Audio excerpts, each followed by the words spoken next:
Bismillahirrahmanirrahim.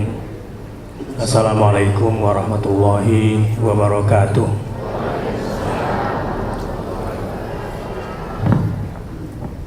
Alhamdulillahil karimir rahman, 'allamal Qur'an, khalaqal insana 'allamahul bayan. Asyhadu an la ilaha illallah wa asyhadu anna Muhammadar Rasulullah. Allahumma shalli ala Muhammad wa ala ali Muhammad.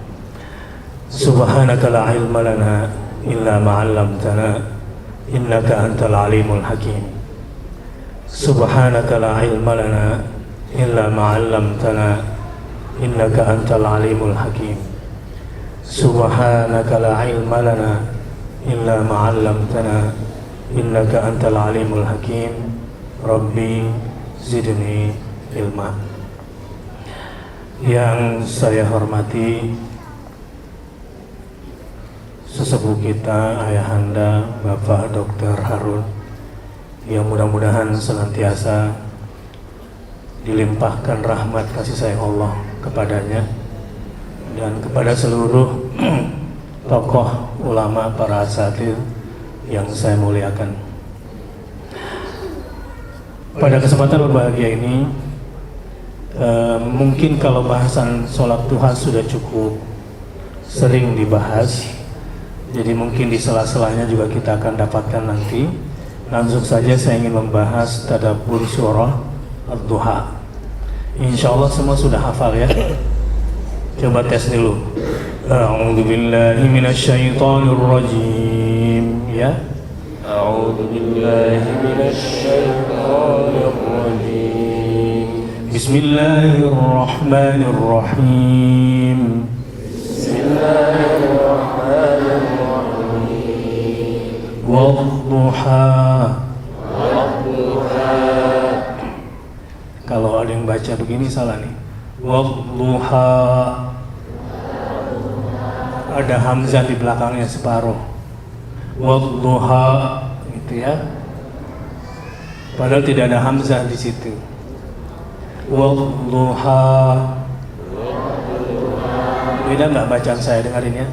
Wadduha, ini yang pertama. Yang kedua, wadduha. Beda nggak? Beda. Beda di mana? Di akhir ada. Di akhir. Kadang-kadang imam suka lupa itu.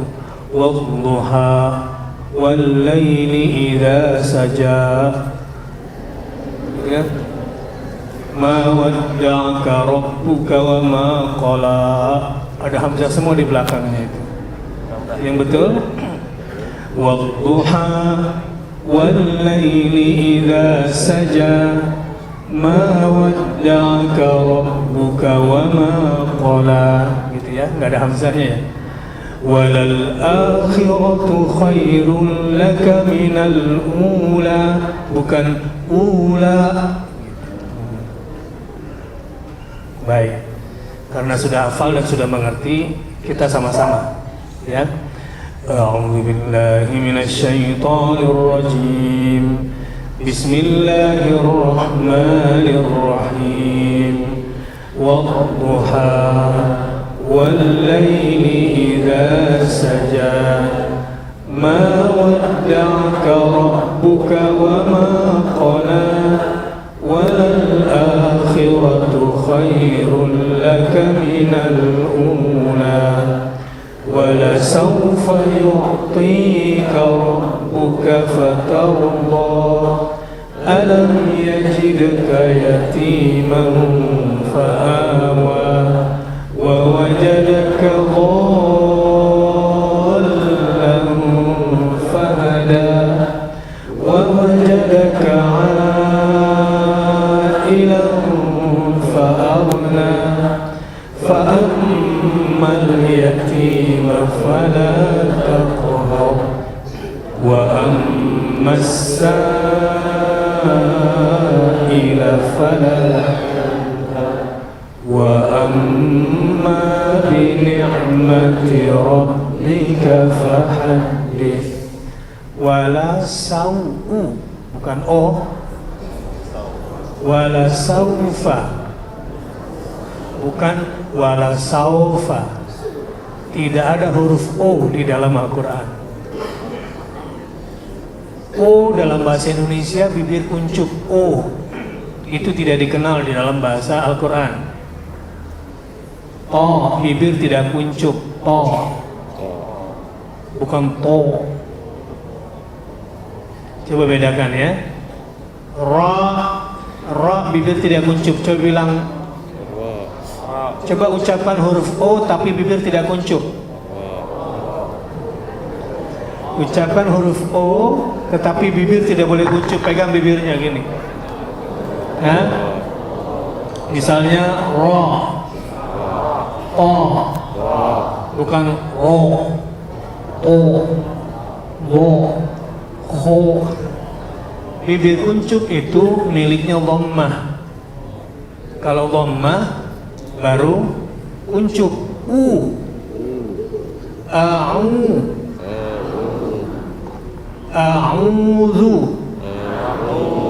Baru bibirnya kuncup. Kalau fathah tidak boleh kuncup. Nah sekarang coba di mana salahnya saya ya? Saya tutup bibir saya. Sekarang di mana salahnya saya? A'udzu billahi minasyaitonir rajim. Yang pertama. Yang kedua, a'udzu billahi minasyaitonir rajim. Mana yang benar? Yang kedua, yang pertama apa salahnya? Ro. A'udzu billahi minasyaitonir rajim. Kuncup semua bibirnya. Baik. Ini sebagai mukaddimah. Di waktu-waktu yang singkat ini mudah-mudahan kita dapat sedikit ilmu yang bermanfaat. Wala saufa. Fa itu bukan F, jadi ada desis. Fa amman. Kalau orang Jawa Barat susah bilang fa. Pa. Fitnah itu fitnah. Fa. Wala saufa. Nah sekarang to. Yu'tika. Kalau yang malas yu'tika itu kelihatan tuh. Coba di mana salah saya ya, sebutkan. Wala saufa yu'tika rabbuka fatarda. Itu yang pertama. Sekarang yang kedua. Wala saufa yu'tika rabbuka fatarda. Yang mana yang salah? Yang pertama, apa salahnya? Ya, yu'tika. Hamzah dengan ta, yang betul adalah ain dengan to. Yu'tika. Tapi kalau yu'tika itu artinya lain nanti. Ata, ya'ti, utiya. Jadi berubah maknanya. Kalau membacanya malas, wala saufa yu'tika rabbuka, itu maknanya berubah itu. Yang betul adalah wala saufa yu'tika rabbuka, bukan fatar bo, tapi rohnya tebal. Fatau bo. Baik, ini sekedar bacaannya. Berbahagia sekali kita diajak untuk sholat duha seperti ini. Ya, kebanyakan orang waktu duha itu main-main. Karena itu digambarkan di dalam Al-Quran. Awa amina ahlul qura ayyatiyahum ba'suna duhan wahum yal'abun. Apa mereka merasa aman dari siksaku yang akan menimpa mereka di waktu duha kala mereka sedang bermain? Kok bermain sih waktu duha ini? Bukankah waktu duha itu awal orang memulai bekerja mencari nafkah? Iya, itu permainannya. Orang yang bermain-main di dunia ini adalah orang yang memulai bekerjanya tidak mengharapkan rahmat Allah. Itu orang main-main. Dan nanti akan sengsara di akhirat kelak. Saya mau kasih contoh. Pekerjaan mana yang Bapak sungguh-sungguh kerjakan? Jujur ya jawabnya ya. Di sini pekerjaan akhirat, dakwah. tidak ada uangnya, ya kalaupun ada sedikitlah, tidak bergengsi kedudukannya di dunia, tapi di situ bisa menegakkan Islam dan di situ ada Allah Subhanahu wa taala. Ini sebelah kanan. Sekarang sebelah kiri. Ini keluar waktu duha. Sudah sholat duha, ini ceritanya minta rezeki sama Allah kan. Pekerjaan kedua, di situ ada uangnya banyak, gajinya besar, kedudukannya juga tinggi dan bergengsi, tapi sholatnya di samping meja kantor saja. Itu pun setelah meeting biasanya. Masih ada sholat, tapi susah berjamaah. Kira-kira pilih yang mana ya? Mana yang paling semangat untuk dikerjakan biasanya? Hah? Gajinya besar, sholatnya jamaah. Begini boleh gak Ustadz? Begini dulu baru begitu. Dan jujur. Ya. Ya kebanyakan ambil yang kiri. Padahal katanya hidup ini pokoknya mencari ridhonya Allah, begitu kan? Bohong sebetulnya. Sebetulnya orang lebih cinta kepada dunia. Nah, datang ke majelis ini nih, insya Allah dibersihkan hatinya ke majelis tua seperti ini. Matanya tuh menjadi terang. Ya, ibu-ibu pernah nggak berdandan ya di cermin yang kusam? Gimana wajahnya, Bu? Nah, begitulah orang yang tidak datang ke majelis duha, yang kurang ilmu, tidak membersihkan hati, itu ketika melihat dunia itu dengan cermin kusam mata hatinya, jadi keliru, terus salah, terus yang dicarinya duit lagi, uang lagi. Padahal yang Allah berikan banyak sekali kan? Ya. Ibu pernah berdandan di cermin yang retak, pernah? Pernah? Ibu-ibu ini memang lekat sama cermin, Pak. Kalau laki-laki 2 hari tidak lihat cermin tidak masalah. Ibu-ibu pingsan kalau tidak bertemu cermin. Itulah makanya al-mar'atu sahibatul mir'ah. Mar'ah perempuannya itu temannya cermin. Nah, pertanyaannya sekarang, kalau ibu-ibu bercermin pakai cermin yang retak-retak, bibirnya lurus nggak? Nggak. Begitulah kalau tidak datang ke majelis duha. Ya, ini ustadznya didatangkan dari Jakarta loh, khusus buat ibu-ibu.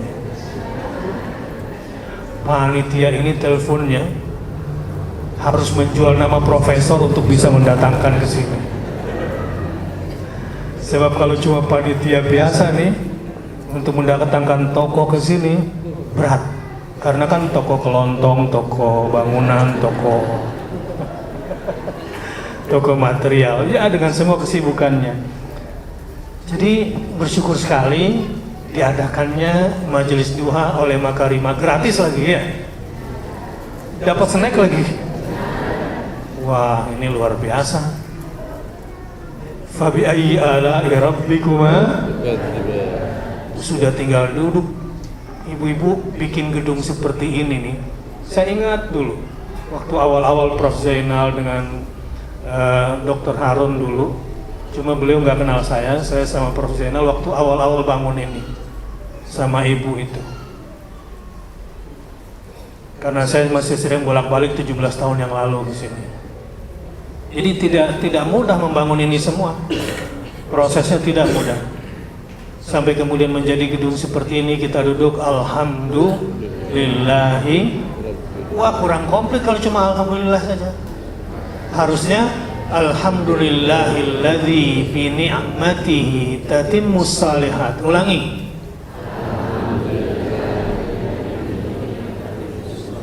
Tuh kan berarti kurang panjang syukurnya. Kalau dapat sesuatu yang tidak menyenangkan, kita bilang alhamdulillahi ala kulli hal.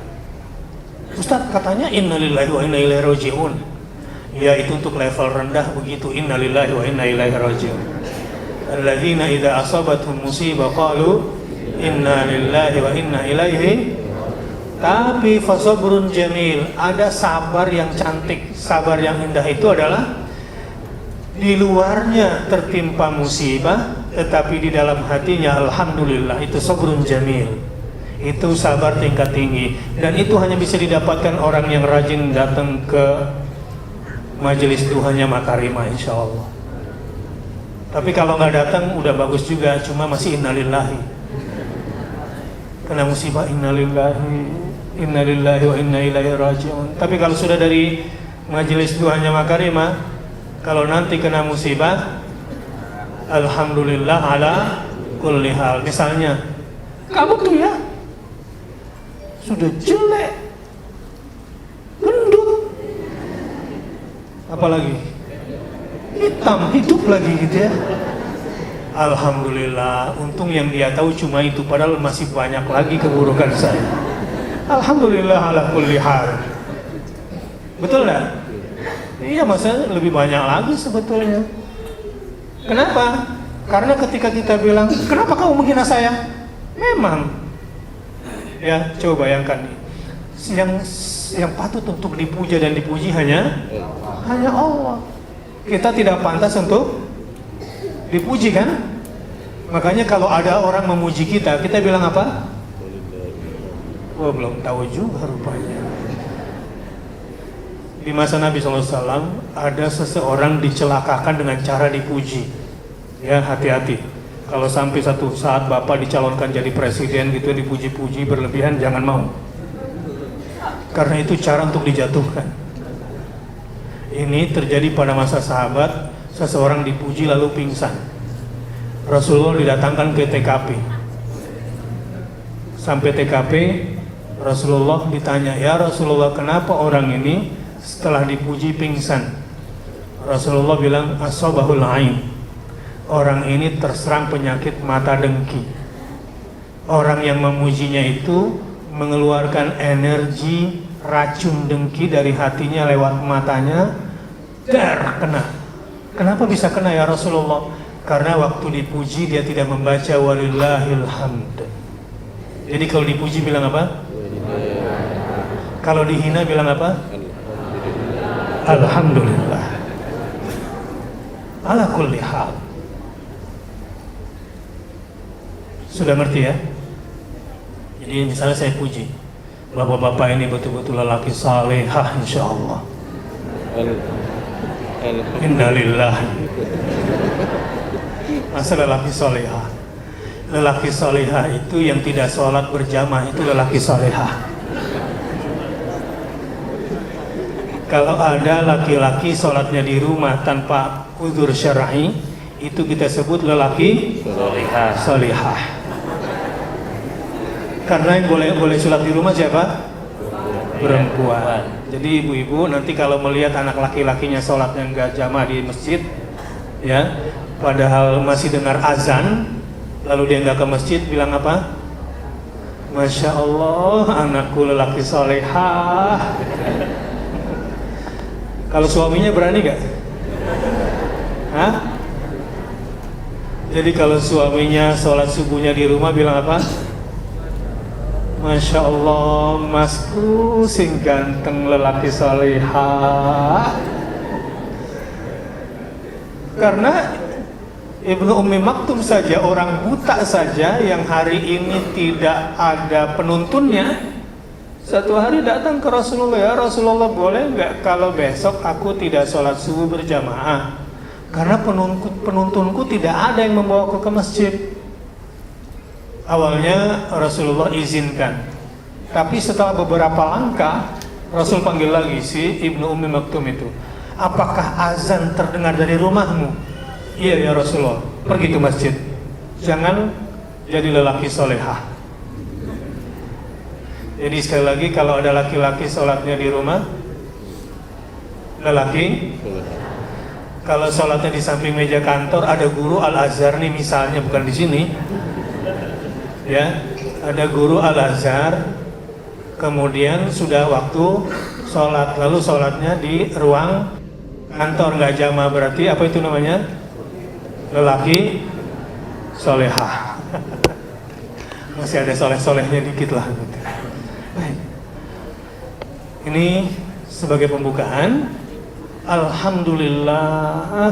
Jadi kalau dapat nikmat, alhamdulillahillazi bi ni'matihi tatimmus shalihat. Ulangi. Alhamdulillahillazi bi ni'matihi tatimmus shalihat. Segala puja dan puji bagi Allah yang dengan nikmatnya maka sempurnalah kesalehan, kebaikan-kebaikan itu. Tapi kalau dapat yang tidak enak, bilang apa? Alhamdulillahi ala kulli hal. Segala puja dan puji bagi Allah dalam segala hal, karena Allah cuma pantas untuk dipuji. Misalnya bapak ibu sedang sakit yang berbaring di rumah sakit, kemudian ada yang mengunjungi, assalamualaikum, iya kabar ibu, bilang apa? Lagi sakit, bilang iya kabar ibu, tetap alhamdulillah alladzi bi ni'matihi tatimmus shalihat. Kalau perlu begitu. Mas, ini kabarnya mas? Ya, alhamdulillah saja deh. Kenapa pakai saja dan pakai deh? Alif lam ini namanya alif lam lil istighraq. Jadi alif lam pada kata alhamdulillah, coba terjemahkan. Alhamdulillah apa artinya? Segala. Dari mana kata segala itu? Hamdu itu puja dan puji. Kata segalanya dari alhamdu. Jadi kalau ada orang ini di Jakarta, kalau di Solo baik-baik orangnya biasanya. Kalau tidak dikecam saya sama orang Solo. Bagaimana kabarnya mas? Jadi dia berdagang rugi, gitu ya? Dia berdagang rugi. Gimana kabarnya mas? Ya, alhamdulillah. Gimana lagi? Oh berarti alnya ini tidak lagi istighraq, tidak sempurna, dan Allah Subhanahu wa taala tidak boleh dikurangi sifatnya, yaitu sempurna. Jadi walaupun kita rugi, walaupun kita susah, tetap harus sempurna mengucapkannya apa? Alhamdulillah. Makanya zikirnya nggak bisa. Mesti sholat nih. Alhamdulillah, alhamdulillah, alhamdulillah. Alhamdulillah, alhamdulillah, alhamdulillah. Alhamdulillah, alhamdulillah. Oh, dalam berzikir, dalam mengingat Allah Subhanahu wa taala harus sempurna. Alhamdulillah. Baik. Karena ini pengajian perdana, jadi mesti diajak dulu beralhamdulillah. Nanti pengajian ke-10 baru rada-rada tempeleng sedikit supaya semangat. Hari ini kita akan tadabburi surah Duha. Kita lihat sumpah Allah bahwa dia tidak membenci dan meninggalkan Rasulnya Sallallahu Alaihi Wasallam. Ada beberapa riwayat tentang sebab turunnya surah Duha ini.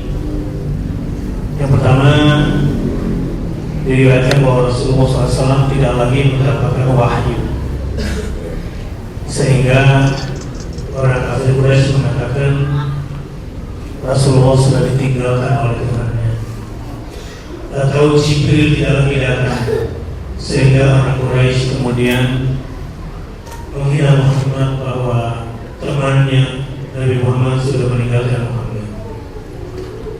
Ada beberapa riwayat tentang itu, tetapi hikmah yang bisa saya ambil, Rasulullah SAW rela kehilangan apa saja asal tidak kehilangan Allah Azza wa Jalla. Makanya kalau ada pekerjaan seperti ini nih, Pak, Ibu, pemuda khususnya, ini ada panggilan dakwah, walau tidak ada uangnya, tapi di situ ada Allah, bungkus. Kalau perlu karetnya 2. Berarti pedas itu kalau dijaga. Kalau nasi uduk atau nasi padang itu karetnya 2 berarti pedas gitu ya.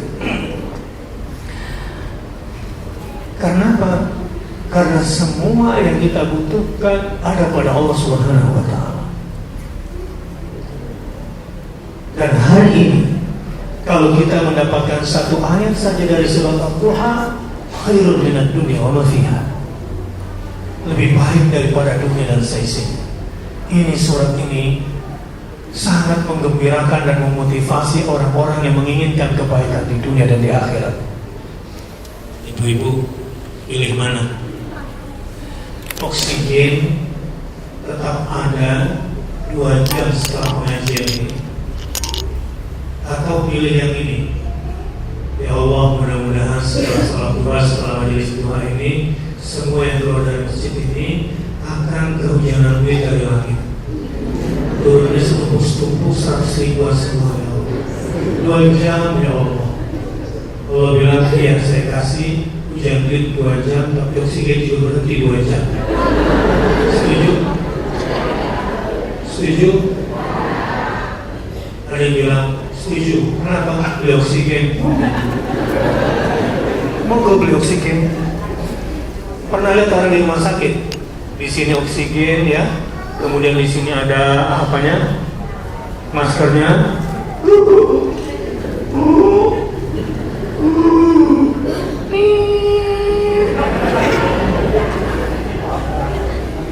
Lewat sudah. Jadi siapa yang mau hujan duit 2 jam setelah sholat duha ini, tapi oksigen juga berhenti 2 jam, ada? Gak ada. Jadi biar gak punya uang, yang penting dapat oksigen. Sudah pinter sekarang. Apa artinya itu?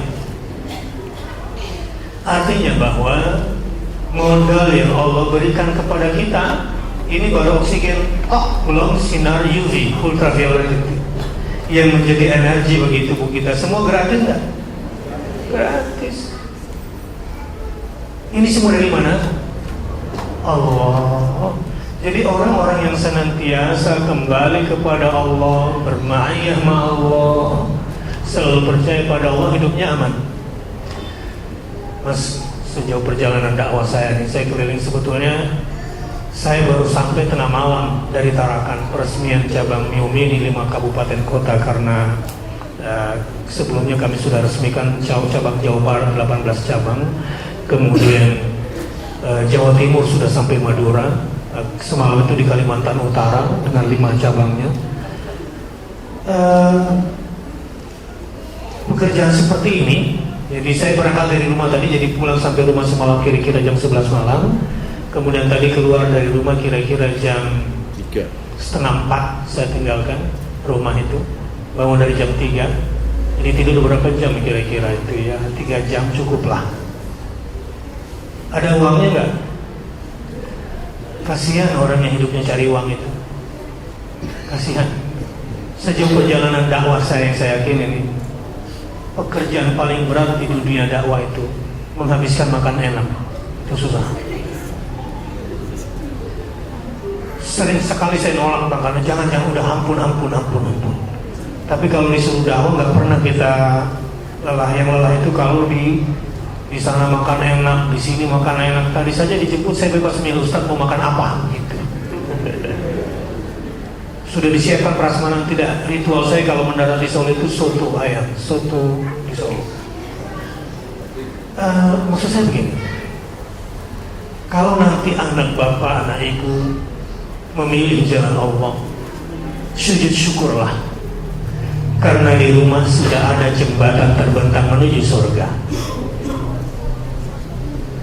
Apalagi anak-anak muda mau hadir di majelis doa seperti ini.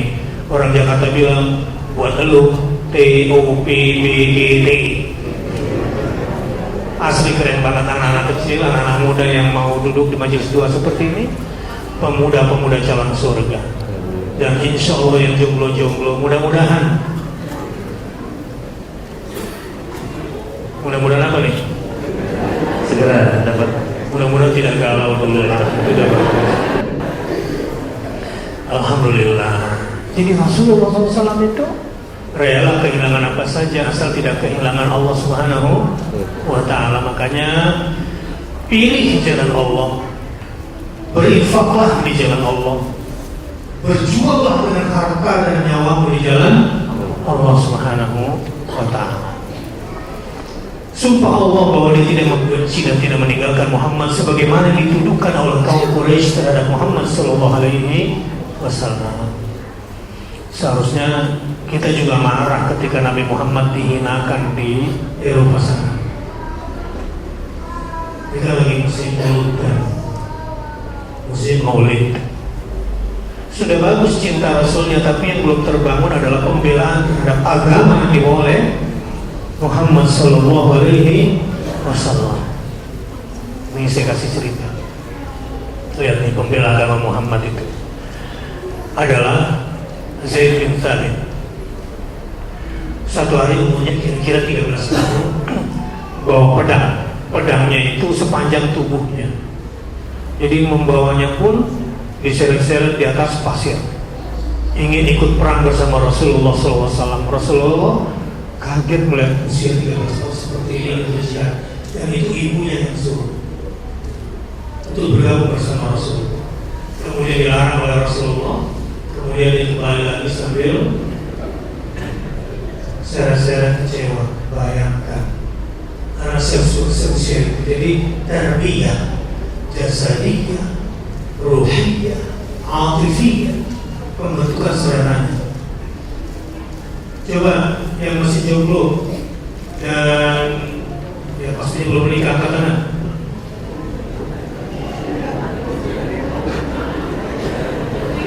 siapa yang pacaran? Yang berpacaran, saya ingatkan Anda punya 3 sisi positif pacaran. 3 sisi positif pacaran. Yang pertama, positif haram. Yang kedua, positif zina. Dan yang ketiga, ujung-ujungnya positif. Dok, kemarin di TV One saya dengar berita DPRD Jember mensyaratkan lulusan SMP dan SMU baru boleh dapat ijazah kalau sudah tes keperawanan dan tes keperjakaan. Karena banyak anak SMU yang sudah tidak berjaga lagi dan tidak perawan lagi dan gonta-ganti pasangan. Sebentar lagi hari bejat internasional, Valentine's Day. Kenapa hari kondom sedunia itu tanggal 1 Desember itu bukan kebetulan? Karena puncak penjualan itu tanggal malam tahun baru itu. Dan ini lagi kencang-kencangnya. Biasanya di malam tahun baru dan malam Valentine's Day itu kondom-kondom berserakan di mana? Pemerintah daerah ini kalau mau jujur, saya juga nggak, ya mudah-mudahan kita berprasangka baik ya. Tapi di kota-kota besar biasanya 70% rata-rata. 70% rata-rata sudah tidak lagi perawan dan tidak lagi berjaga. Ini jaga anak-anak kita semua di tengah pornografi dan porno aksi ini. A'udzubillahi minasyaitonir rajim. Wadduha, demi waktu duha. Kapan waktu duha itu? Ketika matahari naik sepenggalan. Wallaili idza saja, dan demi malam apabila telah sunyi. Jadi Allah bersumpah dengan apa di sini? Waktu duha dan waktu malam. Ini sebuah gambaran waktu duha itu awal orang mulai bekerja, berkreasi. Awal di mana orang menghadapi cahaya terang dan bisa berjalan. Awal di mana orang merasakan kebahagiaan, sementara malam merasakan kegelapan dan sebagian merasakan kesedihan. Ma wadda'aka rabbuka wa ma qala. Tuhanmu tidak meninggalkan wahai Muhammad dan tidak pula membencimu. Walal akhiratu khairul laka minal ula. Dan sungguhnya kemudian itu, yang di akhirat, lebih baik bagimu daripada yang permulaan atau dunia.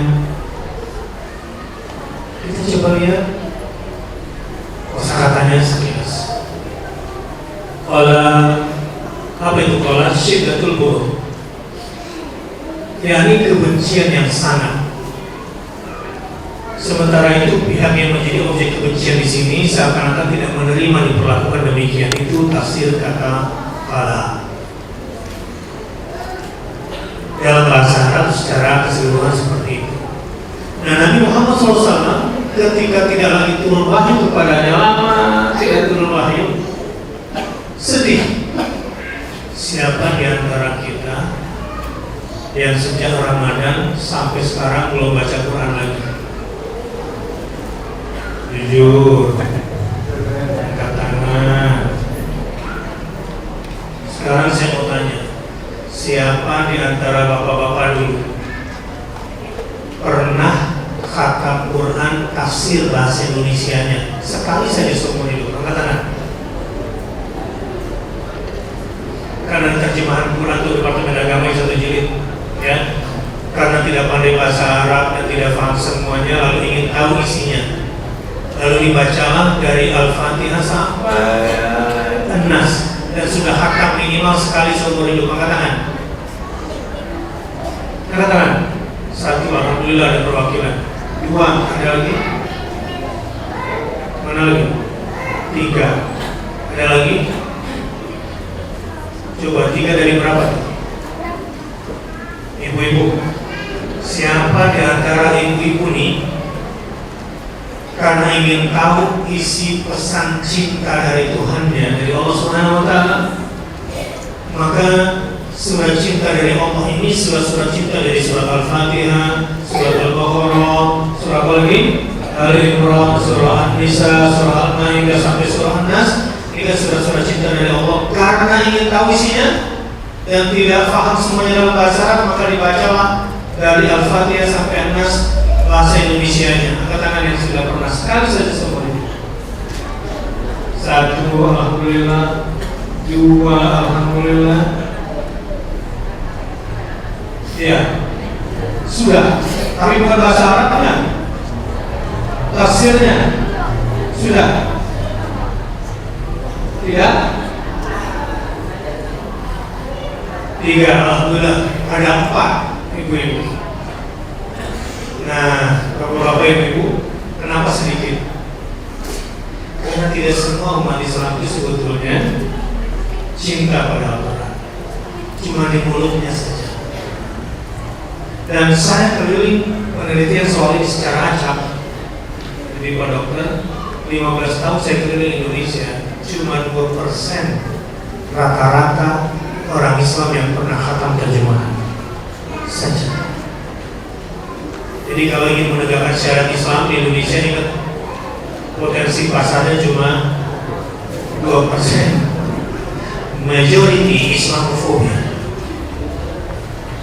Mayoritas kita ini sebetulnya tidak cinta kepada Al-Quran. Mudah-mudahan majelis doa ini memberikan inspirasi kepada kita agar kita kembali kepada Al-Quran secara sungguh-sungguh. Wadduha, apa itu wadduha?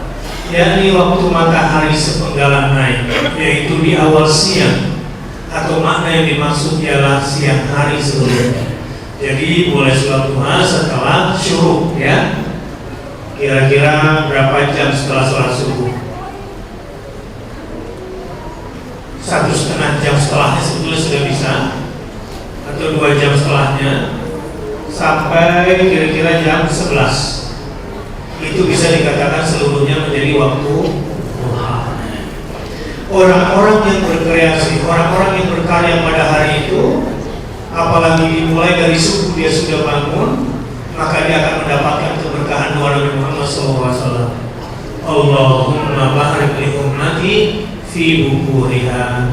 Ya Allah, berkahilah umatku di awal paginya. Para pebisnis di masa Rasulullah SAW memulai bisnisnya biasanya habis subuh karena ingin mengambil doa keberkahan dari Rasulullah SAW. Ya Allah, berkahilah umatku di awal paginya.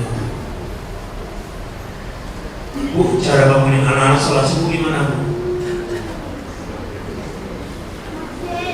Kalau punya anak lelaki solehah itu di rumah, pohon kayu lebat serta buahnya, walaupun hidup 1000 tahun, apa gunanya walaupun hidup 1000 tahun kalau tak sembahyang. Sekolah di Al-Azhar sehari-hari, ya, itu kalau ke anak-anak. Jadi jangan bangunkan anak itu seperti penjaga neraka. Masuk neraka. Dia wajah ibunya itu kayak penjaga neraka. Nah, yang sulit itu bangunin bapaknya, Bu. Kalau bangunin bapaknya apa lagunya, Bu, kira-kira? Itu lelaki soleha yang tidak mau sholat subuh. Lagunya gampang. Apa kira-kira? Apa? Bila Israel datang memanggil, tubuh terbujur di pembaringan antri. Coba lagi. Bila Israel datang memanggil, jasad terbujur di pembaringan. Terus sekujur tubuh akan menggigil, seluruh badan kan kedinginan. Gitu ya, bapaknya bangunin supaya sadar bahwa nanti dia akan meninggal dunia dan tidak membawa apa-apa, itu berbahaya. Jangan marah terus di rumah, bawa suasana di rumah itu menjadi baik, ya. Insya Allah yang rumah tangganya rajin sholat subuh berjamaah, rezekinya akan berlipat ganda.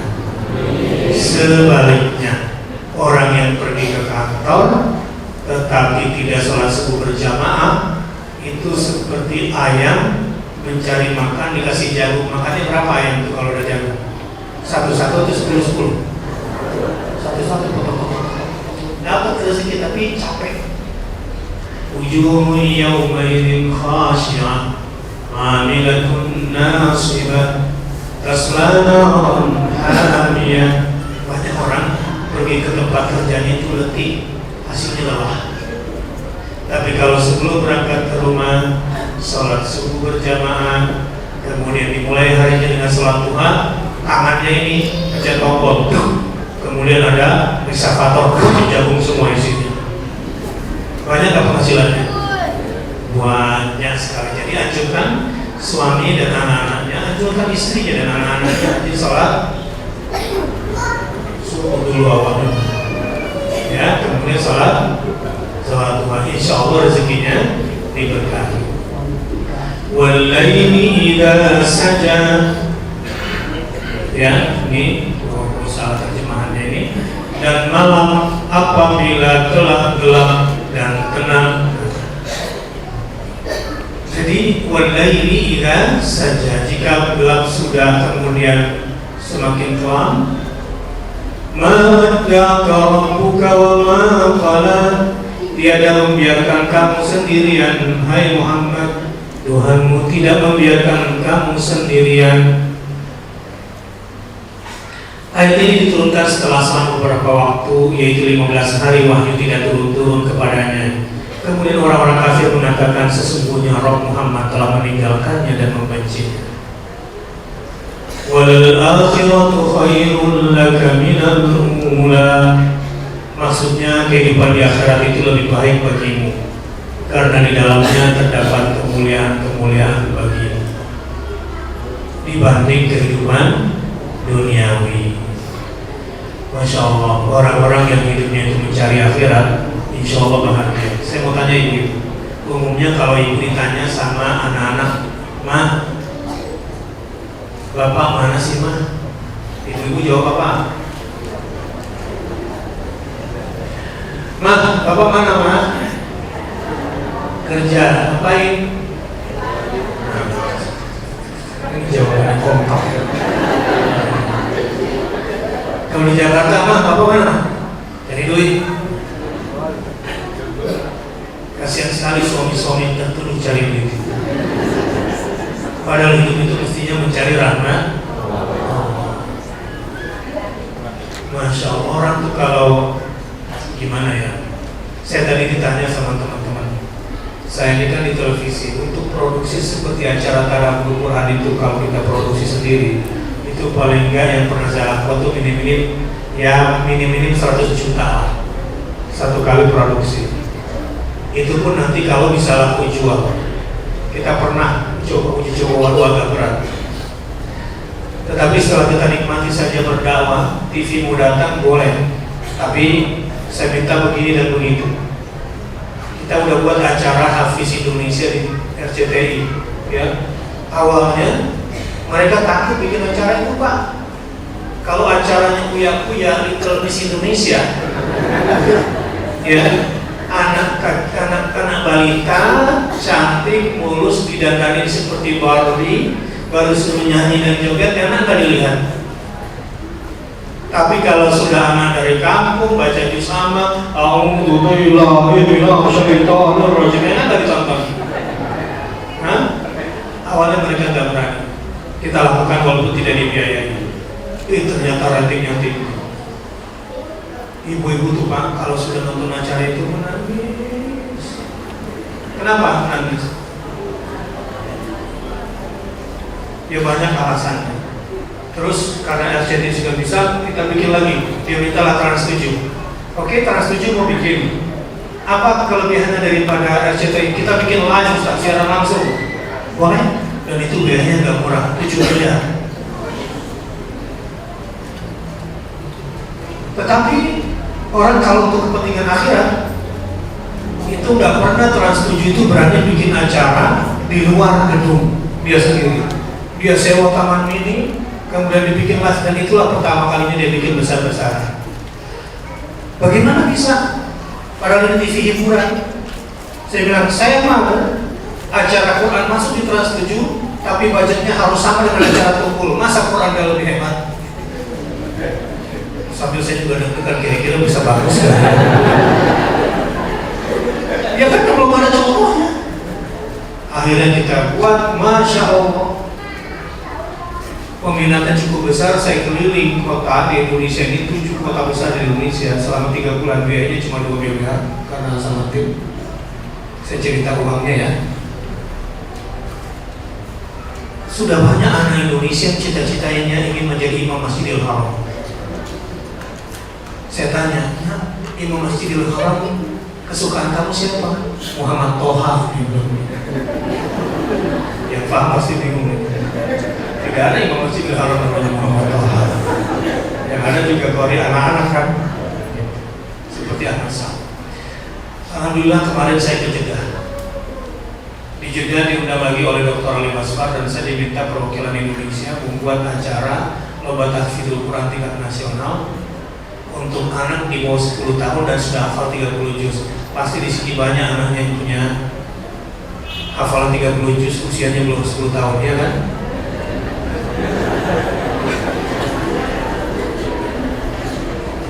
Tapi ini maaf, saya mau koreksi pendidikan Islam sedikit. Kalau ada anak 7 tahun ke bawah, 10 tahun ke bawah, hafal Quran, umur 7 tahun ke bawah, itu biasanya yang hebat 1 ibunya, 2 ibunya, 3 ibunya, baru 4 bapaknya, selebihnya bukan sekolah. Di Kalimantan seorang kiai marah-marah. Kenapa peserta di sini tidak ada dari PAUD? Mana nih PAUD Islam? Kenapa pesertanya tidak ada dari TK-TK Islam? Saya bilang, Pak Kiai gak usah marah-marah. TK-TK itu umumnya sudah capek nyanyi, nari, dan main. Metode for metode, no goals. Sehingga sekolah-sekolah Islam yang pasang merek membangun generasi Quran sebetulnya adalah dikit. Yang betul adalah membangun generasi penyanyi.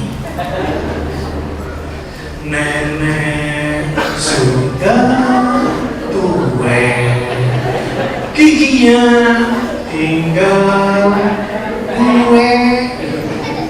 Neneknya yang bayar, neneknya yang jemput, neneknya yang antar, neneknya yang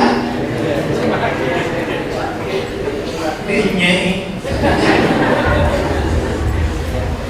Itu terusnya. Ini fakta di lapangan. Padahal kalau anak-anak TK, anak-anak PAUD diajarkan saja juz amma, itu cerdas anak-anak kita itu. Dampaknya itu kecerdasannya akan melesat. Coba, saya ambil contoh kasus tadi. Lidah kita ini sebetulnya lebih cocok mana? Bahasa Indonesia, bahasa Jawa, atau bahasa Al-Quran? Bahasa Al-Quran lebih kompatibel. Kenapa tadi otak kita itu berat menyanyikan lagu kalau kita sudah hafal sejak kecil, tapi untuk Quran otak kita menjadi ringan, ya. Dan umumnya Pak, di sekolah-sekolah tahfidz mereka itu mutafawwiqun, untuk belajar ilmu-ilmu yang lain menjadi mudah, sebab dia sudah punya template. Jadi secara linguistik dia cerdas, secara memori seperti tambah RAM, ya, secara kecerdasan, terutama secara visual itu juga menjadi bagus, apalagi kalau ditambah dengan sedikit-sedikit maknanya. Nyanyi, otomatis dia menyanyi. Makanya Rasulullah SAW berpesan tentang at-taghannul Quran, menganjurkan agar kita berlagu dengan lagu yang paling indah saat mengaji Al-Quran. Dan itu tubuh akan sehat. Saya punya teman ketika saya umur 40 tahun, sama-sama alumni Lontar. Dia terkena stroke, yang terkena sel memorinya kurang. Dia tidak tahu lagi kata benda, kata kerja, bahasa Indonesia tidak tahu lagi. Separuh tubuhnya sudah juga lumpuh. Makan, jalan, bangun, duduk, tidur tidak paham lagi. Tapi saya datang, saya minta dia untuk mengikuti saya baca surah Al-Fatihah. Itu ingatannya kuat. Zikir-zikir yang dibaca dalam sholat, sepertinya kecerdasan visualnya. Jadi memori visualnya itu seperti tidak terganggu. Dan Quran itu tersimpan di situ. Dan satu hal, tidak ada kata, tidak ada makna di dunia ini yang bisa mengaktifkan sekian banyak sel-sel dalam otak. Jadi efeknya, kalau kita lihat misalnya Rasulullah SAW kan tidak mengirim anaknya ke Persia, walau saat itu Persia seperti Amerika sekarang. Rasulullah dan para sahabat tidak mengirim anaknya ke Romawi, walau Romawi pada saat itu seperti Eropa sekarang. Anak-anak harus kuasai dulu kitab peradaban. Jadi saat itulah kemudian peradaban bangkit. Apa yang dilakukan oleh Al-Azhar dengan ini sebagai cikal bakalnya, percaya ini yang bakal laku di masyarakat. Dan anak ini akan lahir dengan anak hebat. Ini kita di Jakarta sedang bekerja juga. Jadi misalnya KPM punya Prof. Ridwan yang sudah membawa anak juara dunia, pada akhirnya harus kembali ke Quran, karena Quran yang bikin mereka lebih cerdas lagi. Jadi anak-anak kami di Jakarta, dan saya juga lagi buat untuk usia berapa? 13 ke bawah sampai 5 tahun, kemudian usia 3 sampai 5 tahun. Kita ajarkan itu, ibu-ibu sekalian. Itu Hilya, juara satunya Hafiz Indonesia. Kenapa dia bisa hafal Quran seperti itu? Karena ibunya. Jadi ibunya waktu mengandung Hilya 1 bulan 1 juz. 1 bulan 1 kali khatam. Jadi selama mengandung minimal berapa kali khatam? 8 kali khatam ya. Jadi kalau ingin punya anak, ya makanya nih yang masih jomblo ini beruntung lah kalian. Kalau nanti mengandung banyak baca Quran, jangan banyak diperdengarkan Mozart, jangan diperdengarkan banyak dengan Beethoven. Sayang sekali kalau guru Al-Azhar tertipu dengan metode ini. Memang bergerak, kerja, bergerak, ada bergerak ke samping kanan, bergerak samping ke kiri, bergerak ke belakang, nggak maju bergeraknya. Kerja ke kanan, kerja ke kiri, kerja ke belakang, tidak kerja ke depan. Yang bagus adalah kalau dibacakan Al-Quran. Nah, ketika si Hiliyah kecil ini digendong oleh ibunya, banyak diperdengarkan Al-Quran. Jadi ibunya membaca surah An-Naba sama-sama. A'udzu billahi minasyaitonir rajim. Bismillahirrahmanirrahim. Lanjutkan.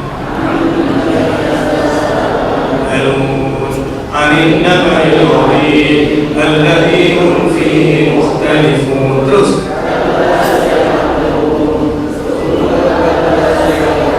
Saya buat bibirnya yang di sini. Semua melihat saya. Yang tidak melihat saya akan saya tunjuk. Yang tidak melihat saya akan saya tunjuk. Sambil melihat bibirnya berputar.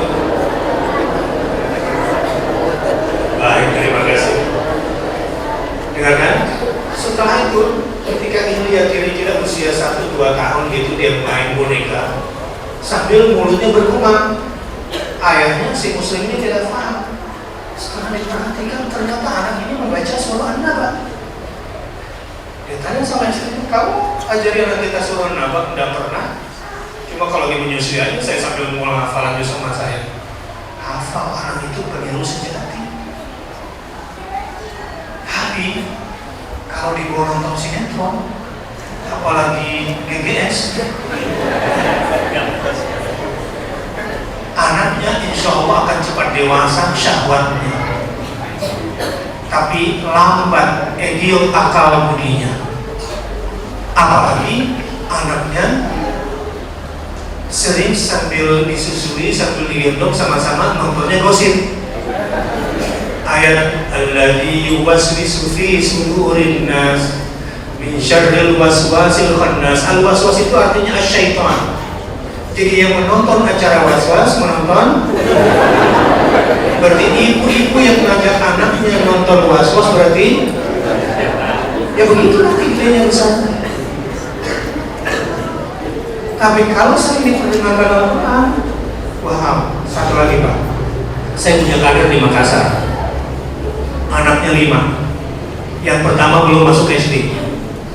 Coba pikirkan baik-baik, anak berapa? Yang pertama belum masuk SD. Oke? Tidak ada pembantu, gimana rasanya rumah? Hah?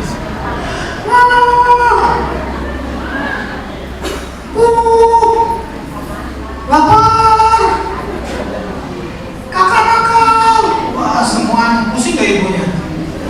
Suaminya bilang, bacakan Quran anakmu sebelum tidur, bacakan juga Quran anakmu sebelum bangun.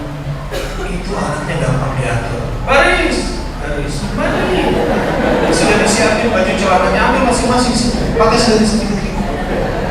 Dengan itu mamanya siapa? Mamanya Kaisa yang metode gerak itu, yang di transmission.